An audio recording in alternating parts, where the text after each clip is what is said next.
This is my review for The Hustle, which is directed by Chris Addison. I didn't see any other movies that would really be known that he directed, but he directed about 13 episodes of Veep. I've heard of that show, I've never actually watched it, but that was the only other credit I saw that was something that was valuable that I knew. It stars, if you've seen the trailers, as you know, Anne Hathaway. I love Anne Hathaway. I've watched a lot of her movies. She's been in a lot of stuff. I watched Havoc. I don't know how many times I watched that when I was younger. I watched Havoc a lot of times. She was Catwoman in The Dark Knight Rises. If you didn't know that, she was also in Alice Through the Looking Glass. She's been in a lot of movies. A Colossal, Ocean's 8. You don't know who Anne Hathaway is. I don't know. But I love Anne Hathaway. She was the main reason I watched it. Rebel Wilson, she's kind of grew on me. She's in this movie as well. You know her from Pitch Perfect. I never actually watched any of the Pitch Perfects. I'm not a big musical person or sing along, that acapella stuff. I'm not a big person for that. I love music, but I don't like musicals. So I'm not big with that. So I've never seen Pitch Perfect, any of them. I saw parts of it and I just turned it off. I was like, I can't watch this. But she was pretty good in Nightmare at the Museum. I think it's 3, Battle of the Smithsonian. She was pretty good in that one. I liked her as a security guard in that. So she is funny. So I was like, when I saw the trailer for The Hustle, I was like, I have to see this movie. Not only is Anne Hathaway in it, but I feel like Rebel Wilson would be pretty funny in the movie as well. The base story of the movie is Anne Hathaway. She is a con artist in, I don't know what country they're in. I think they're in France or something like that. I think France, somewhere in France. I don't know all these countries. But Rebel Wilson, she's from America. She's a con artist as well. And so she's kind of like a small time con artist. And this other lady's a big time con artist. And then there's this big con artist that's Medusa. That's all I'm going to say about that. You'll figure it out when you watch the movie. The movie itself, from what I've seen from reviews, because I look up the actors and the directors so I can tell you guys who's who, blah, blah, blah. I've seen the reviews aren't that great for the movie. Personally, I enjoyed the movie. It's definitely worth at least watching once. The movie was everything I thought it would be. It was funny. There's a lot of parts that made me laugh. It wasn't hilarious, the best, funniest movie ever. You have to see it. But it was funny. There was parts that were great.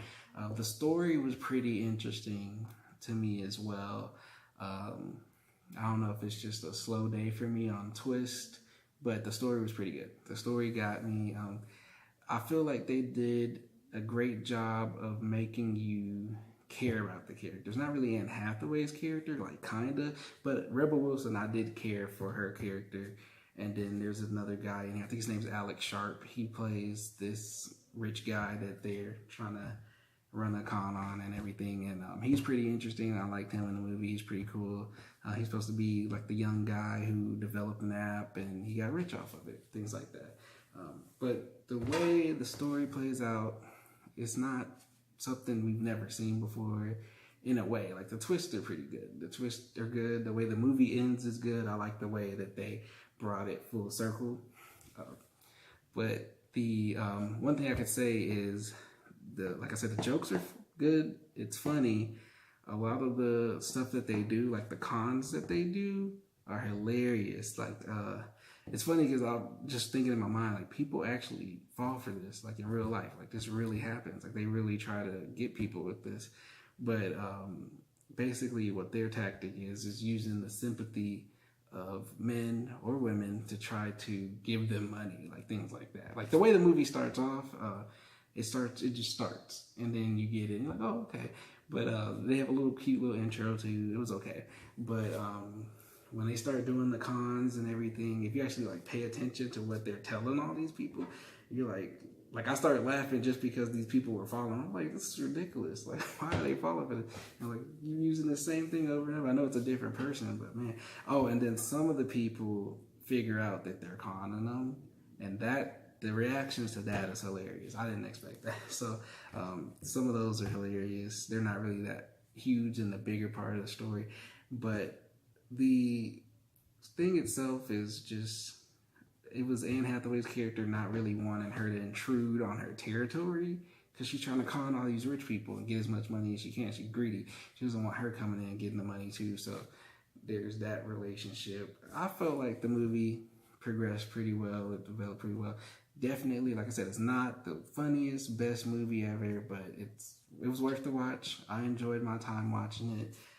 Definitely, it's a see it. I'd say see it when you see it. Probably like if you had nothing else like that. If I had other stuff like right now, like if I hadn't watched Endgame, I've seen it like 5 times now. But no, not 5 times. I've seen it 4 times. 4 times? 5? That's seen so many times I forgot. I think it's 4. Yeah, I've seen Endgame 4 times. I think 4. Yes, but I saw Detective Pikachu and The Hustle in the same day because I was supposed to see them days ago, but I didn't feel well, things like that. But if I didn't have other stuff, like if I hadn't watched everything else, I probably wouldn't watch it. I'm thinking about checking out Tolkien just because I like J.R.R. Tolkien and I learned a lot about him in high school growing up. And I've read his, he made Lord of the Rings. I have not read Lord of the Rings. I've watched some of the movies, but I'm not like a huge Lord of the Rings fan. That's one thing, like I'm big on Star Wars, big on Pokemon. What's the other big thing? Harry Potter. Huge on Harry Potter. Like I read all the books, all that stuff. But I was never like a Star Trek, Lord of the Rings person. So like I never really was on that like that. But I definitely like him as a person. I learned a lot about him and C.S. Lewis. So I would definitely check his movie out, see what it's like. But The Hustle, definitely see it when you see it. Probably like Redbox, or if you have nothing else to watch at the theaters. It's definitely not. You don't have to wait till it comes on TV. It's not one of those. It's not bad. Like I enjoyed it. It's definitely worth watching once. But thank you guys so much for your continued support, time. Don't forget the giveaways. Just comment, subscribe. That's all you gotta do to be eligible. And thank you guys so much.